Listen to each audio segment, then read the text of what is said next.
Alright guys, such coming again. I hope you're doing better and enjoying your day so far. FormaL, with plenty of thoughts on this OpTic team and how they have gone over the last few months, says that he didn't really believe in Mercules until he saw him play at the World Championship last year, but in fact that kid is so good that maybe this entire era for OpTic will have an asterisk on it to say, look, these chips were won with Mercules, so do they really count? Obviously trolling, but he also discusses that with Toronto looking to make another AR change, what the scenario would be for FormaL to get that offer. Very much enjoy your thoughts in the comments. Hit the like button if you enjoy. Subscribe if you're new as always. I would greatly appreciate it. Just to quickly look at this, because the matches are back underway this weekend. Of course, Toronto, we saw earlier today, have made that change official. ReeaL is gone. Kips is in. More to come, quite possibly. Now, as it stands, Koi and Falcons won't even be going to Birmingham because they are the 11th and the 12th seeds.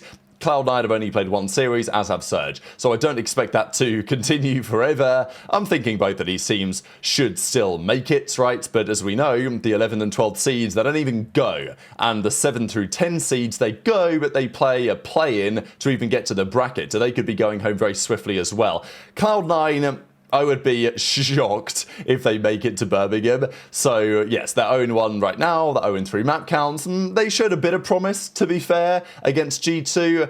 We'll see how that goes for those boys and whether they can make substantial progress going into the upcoming weeks. But yeah, Toronto Falcons, they've got some work to do. Thieves, OpTic, Gentlemates, to some extent the usual suspects, starting off at 2-0. Could have been different for OpTic, as we know, but they pulled off that reverse sweep. So the match is back underway this weekend. FaZe at 1-1, of course, they got 3-0'd by Heretics, surprisingly, and then Toronto didn't put up much fight. This is an interesting statistic. I don't know what you guys think about this really, but 32% of all of FaZe's losses have come on Sunday. So if you look at every other day, 191 and 54. But on Sundays, they're only 32 and 25. So it's interesting because their record on Sunday is still positive, but isn't maybe as positive as you would expect it to be, right? They've won a lot of winners finals and then lost a lot of grand finals. Yes, you are expecting the record on Sunday to be weaker because you're playing the best teams. The fact that like 33%, nearly a third of their losses are on Sundays, are pretty crazy. But equally, most teams aren't getting to the Sunday that consistently in order to lose on the Sunday. Now, I think the format has affected things to a certain extent. We know how things have got in recent years, that you get through the winners bracket in just a couple of games. There's no advantage for the winners bracket team in the grand finals in the way that there used to be. So I think that does change the dynamics. But equally, FaZe haven't been good enough. I think both things can be true. There are some factors as to why these numbers aren't as bad as they maybe initially appear.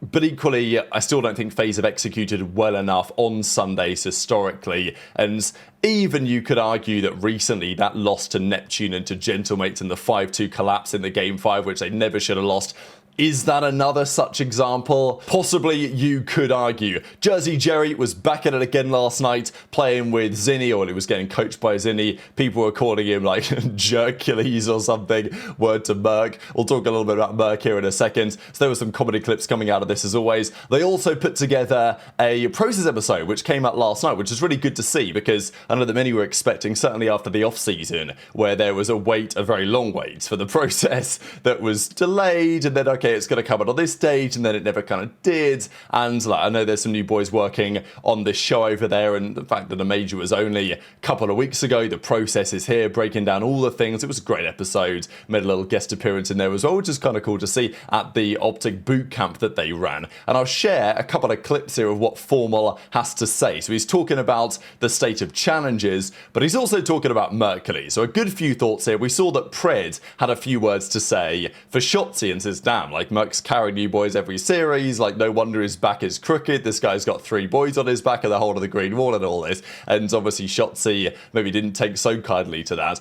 But FormaL echoes a similar assessment to say, wow, like that this guy is the truth. And you can even see it in the scrim set that they played earlier today. We talked about it, that Merc had like a 1.35 in that scrim set. He's also averaging a 1.5 in search and destroy so far this season. He has been the ultimate bailout player for OpTic. And well, FormaL goes on to talk about why he's so good that maybe it puts an asterisk next to some of the games. Like there was like no streams for challengers. Bro, Tommy's just been been like holding it down in his own, huh? Majors, Holy there was no fuck. streams. The cups were just The past like couple years, basic. Tommy's There was no, looking like, just like hype the around real MVP nothing. of challengers. But like this year, like ever since Mace got picked up into the league, Just holding like, it down. trying to find like a hidden gem On in his own, challengers. bro. Yeah, I mean, I feel like at the moment of COD, like I feel like challengers is making dub like, from just Tom, as much bro. noise as the pro scene, if not more.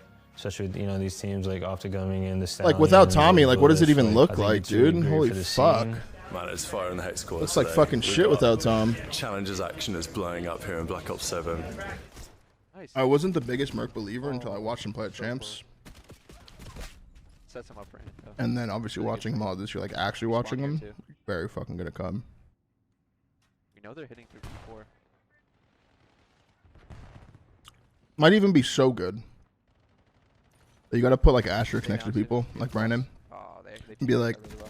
these were Merc chips though. Brandon, can you get the second? You had Merc on your team for these chips though, so like, it's kind of like my Halo 4 AGLs, you know what I mean? I'm just trolling.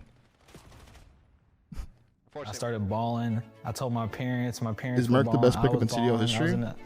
I locked myself up in the bathroom. Probably. Like, it was super surreal. Probably. It was super surreal. Picked It up means an a lot. instantly It won means champs. everything. It's definitely like the ABC. #1 like challengers org you can be under with the most odds in the world. It gives me the best shot to go pro. It gives me the Gave him best a great shot to go pro. obtain my dream. Well, Simp came in the My first CWL, so I don't really reaction, count Simp. well, I was asleep, and HyDra, that's a Zenny decent called shot me. too. Actually, Nium called me, and he said,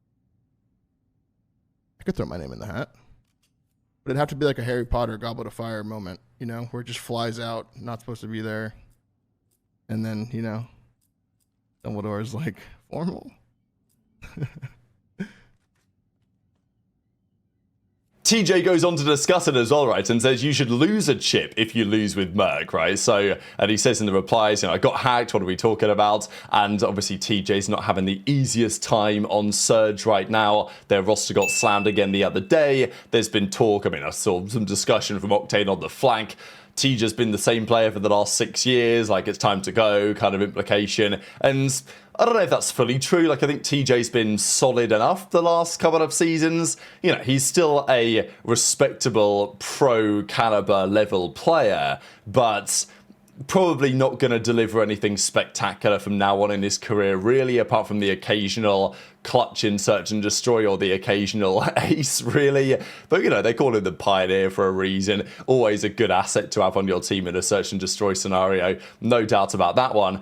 But FormaL and his comment on Merc, right, as Tej says, if you lose with Merc, like, that should actually be negative because the guy's just so good. I don't know, industry plant, whatever you want to say, but we'll see if Mercules can keep it up for the next couple of seasons. And, well, I don't think OpTic are going to let him go anytime soon. That's very clear. The other thing that FormaL was talking about there, of course, is what about the insight situation on Koi? So we discussed it earlier today, that Koi have made that move. They've dropped ReeaL, or they've put him to the bench. They've brought in Kips from the Huntsman. They've made that one-man change.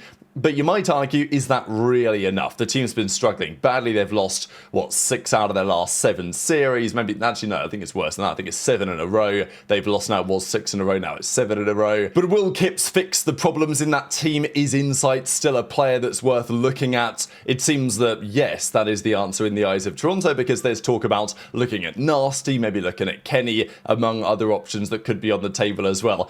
Now, look, FormaL likes his current setup. And even we talked about it with Kenny. Does he want to go over to Toronto to play out there and all the kind of hassle that would create?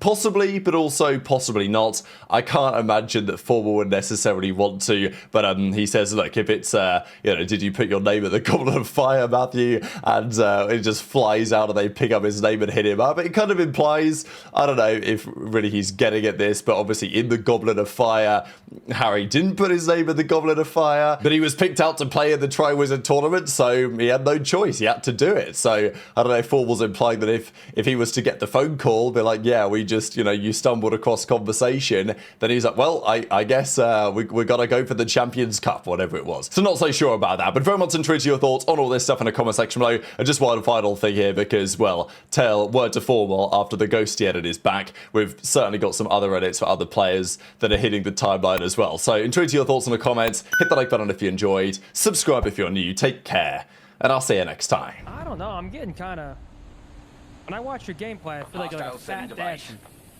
A fat Dashy? Yep. Really? That's good praise. That's excellent praise. What? Or like a really big Dashy. Easy, Sid, easy. No, I'm not even talking about your figure. I'm talking about just the gameplay, like the prowess you have on the map.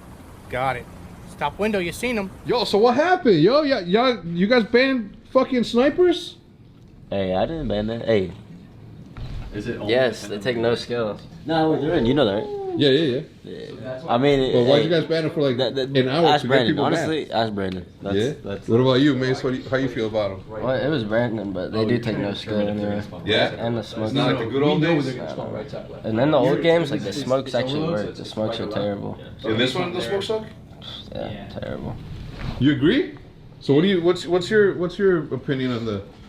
On the snipers, now that they took off aim assist. Oh, it's good now. It's better now. I'm actually surprised that people didn't take off aim assist to begin with. I haven't been playing with aim assist on my sniper rifle since Call of Duty 4. Just so that I can give myself a challenge, you know? Then you have people like Pamaj wearing fucking steady aim and all that whack shit. Why? Why'd you let the guys ban snipers for 2 hours to piss off everybody for 2 hours and then they're back in? You're not gonna like my answer. Hit me.